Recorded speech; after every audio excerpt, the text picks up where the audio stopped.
नमस्कार, जैसा कि आप देख रहे हैं न्यूज बिहार भारत लाइव। देखिए अशोक चौधरी के वहाँ हमारे रिपोर्टर पहुंचे हुए हैं, क्या कहना है इनका। नमस्कार, आप देख रहे हैं भारत लाइव। मैं हूं अभिषेक मिश्रा। बिहार में कई मंत्रियों को लेकर बिहार की राजनीति गर्म है। उनके और उनके परिवार वालों पर जो आरोप लगे हैं उसको लेकर बिहार की सियासत गर्म है। विपक्ष आक्रामक है। विधानसभा का सत्र भी चल रहा है जो 27 नवंबर तक चलना है। मेवालाल चौधरी जिन पर असिस्टेंट प्रोफेसर भर्ती घोटाले में आरोप लगे और उसके बाद ये पुराना मामला था और उनके खिलाफ जांच चल रही थी। बिहार के शिक्षा मंत्री बनाए गए।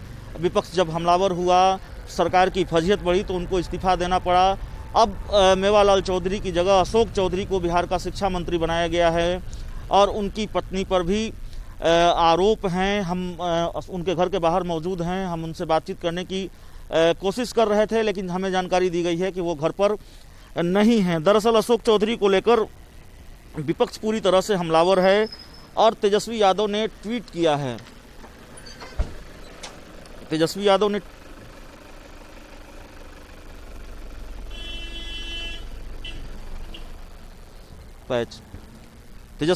ट्वीट किया है और लिखा है कि एक भ्रष्ट शिक्षा मंत्री को हटवाया नहीं कि दूसरे ऐसे व्यक्ति को शिक्षा मंत्री बना दिया गया।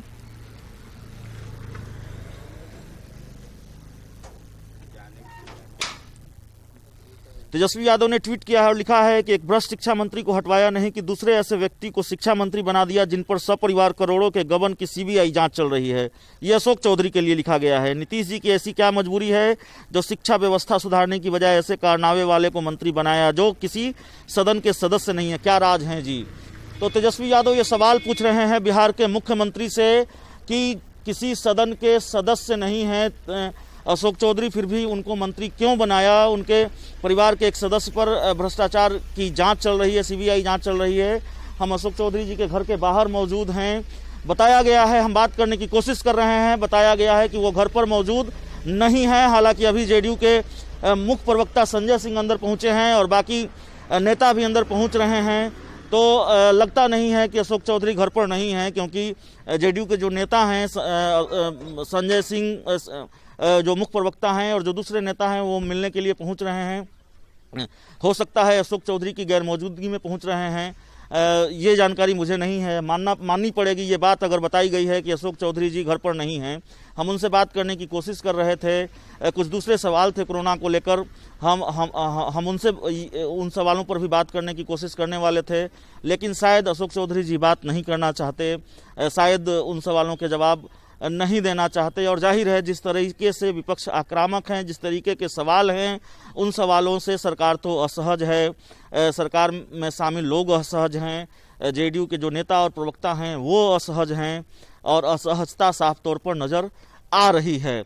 बात करने की कोशिश हो रही है लेकिन बात हो नहीं पा रही है। फिर बता दूं कि हम अशोक चौधरी जी के घर के बाहर मौजूद हैं। हमने बात करने की कोशिश की। पहले ये बताया गया कि मैं पूछकर बताता हूं, उसके बाद ये जानकारी दी गई कि साहब घर पर नहीं हैं। तो कोशिश जारी रहेगी, लगातार हम कोशिश करते रहेंगे कि उनसे बात हो पाए, उनसे जो जरूरी सवाल हैं उन सवालों के जवाब हम तलाशने की कोशिश करें, क्योंकि इन सवालों को लेकर बिहार की राजनीति गर्म है, मामला गंभीर है और लगातार विपक्ष हमलावर है। तेजस्वी यादव ट्वीट पर ट्वीट किए जा रहे हैं। तो इस खबर में इतना ही। बहुत बहुत धन्यवाद। न्यूज बिहार और सब्सक्राइब कीजिए, दोस्तों से करवाइए। नमस्कार, आपका अपना channel news Bihar live. News Bihar से मैं राजेश तिवारी। नमस्कार।